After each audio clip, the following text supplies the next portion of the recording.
So many of our Igbo content creators bụ just soro okwu ọnụ m eso n'omume m. Mgbe ekenekwa m unu. Message m taa na-agalụ our content creators. That is our Igbo content creators. Our Igbo content creators bụ ihe nnefa na-eme na social media bụ just some of them na-eme ya just to get views, to increase their Facebook money. Ihe menjekwu okwu tata maka ndị Igbo content creators na-emapụta oge na-preach Operation Developer an Igbo, Operation Akuruo ụnọ. Fa na-ekwu ya because many people na-ekwu ya. Manụnụ mana asị na action speak louder than voice.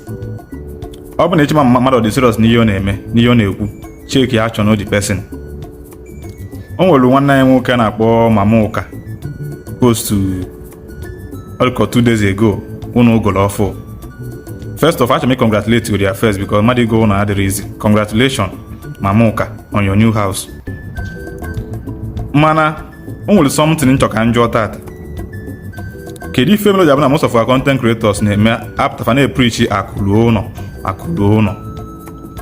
Mana afa chọzi ime investment, oluzi mgbe fa ga-emezi investment, ifufa febulu investment fa n'aba Lagos. Ka ezi si chọọ ka these people ị na-preach la akuruo ụnọ ka fa believe ihe na-ekwu. Ebe ọ bụ na your action dị different from your word. Your action dị different from your voice. You preach si akuruo ụnọ, preach akuruo ụnọ. Ị chọzi imezi investment, ị chọzi igozu ụnọ maọbụ chọzi ime something ezi, ibuje gị Lagos. Ọ Lagos bụ ụnọ gị nwanne.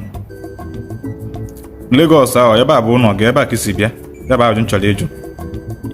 A na-egogidekwo gokwuo ma uncompleted building ma even abandoned building mmadụ na Lagos ego ya renovate ye, turn ya to a new building. Ma anyị pasa anyị gbakasa na n'Igbo anya, a na-achọ ndị ga-eme investment in ya. Unu pụta na-epreach ele anya akuruo ụnọ. Unu preach isi akụsalụ na aka, kụchalụ na aka. Oluze mgbe unu ga-eme investment na-ebuli n'aba Lagos. Nke kacha egwezi mgbe ị ga-afụ an Igbo content creator bụ na Igbo anya ka ọ nọ wee grow page ya. An Igbo ka ọ nọ wee make a name. An Igbo ka ọ nọ wee kpala ego n'ọkpalụ. Ụmụ Igbo bụ ndị followers ndị o nwere bụ ụmụ Igbo. O mesi ego na-enwetasi ego ndị ọ na-enweta. Oluzie mgbe ọ ga-achọ ka ogozi ụnọ ma mezi investment, obuli n'aba Lagos. Mgbe na-ajụzi unu busizie na n'aba Lagos ka ezi ndị nchọkwa wafa developzie an Igbo anyansi. Ka ezi ndị nchọzi akuruo na ka ezi ndị na-agwazifa buruzi nke fa na tabazi an Igbo. Ebe ụnụ nwa na onwe unu buru nkunu n'aba Lagos. Ego unu make na an Igbo na-ebuli n'aba Lagos ime investment. Unu pụta echu na-preach. Ama na some of you ga-apụta asị insecurity na an Igbo nka. Ajụ nchọrọ ejo, that means security. Ọkwa insecurity nke a bido 3 years ago. Mana ihe a na-ekwu na unu na-emebe gị even far back, even earlier 2015, 2014 self, unu ebidogo mebe this kind of omume. Mmadụ ga-akpacha ego na an Igbo, kwacha ego na an Igbo, kwacha ego na an Igbo. Oluzie mgbe ọ ga-eme investment, o buli ya bụ ego ahụ nweta na an Igbo, buli ya n'aba Lagos iji eme investment. Unu ekpochisigo unu niile dị na Lagos now. Onwe ozo unu dị je. Iwu na-emezi na abụ na-egozi abandon project mmadụ.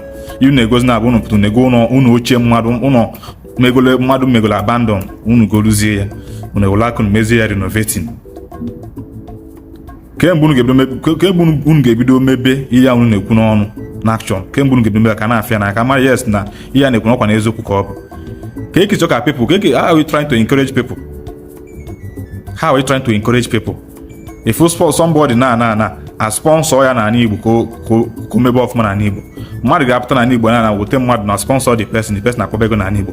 Ọ kpacha ego na an Igbo, kpacha ego na an Igbo. Ozugbo ọ ga-eme investment, o buli investment ya, buli ego ọ kpata na an Igbo. Buli anaba ugwu Hausa ma buli anaba ana Yoruba iji eme investment. Ịjọ ya ọchọ ofu reason nye gị. Okwu ka anyị ga-ejigide an Igbo wee dị mma nwanne. Ịma na asị na ebe onye bikọ na-agwachi. Ọ bụ na investment ga-adọ na an Igbo. Ka ezi ka ga-esi wee na-ekwusizi okwu ike ka gọọmenti wee gaa anyị ntị. Because na ọ bụ na property ga-adọ na an Igbo, then onwegodi something eme na an Igbo anyị ga na-afụta asị na gbasara gị. Property gị dị na an Igbo. Ife iwe kwusigo okwu ike before iwe mmanụ na o metụtaghị gị. Mana onye ọ bụla nwere investment na an Igbo, onye ọ bụla something adọ na an Igbo, onye ka na-ekwute okwu insecurity ma ọ ga na-asị gbasara m. Somebody iyi ya dị na an Igbo bụ onye ga na-ekwusi okwu an Igbo na-ekwusi ya ike. Because normal na this thing ga-eme ya affect. Mana ụnụ nwa bụ ndị zere content creator bụ nkata asị ego na ebule n'aba Lagos. A na-ekwuzi okwu gbasara an Igbo, gbasa ozu nụ sef.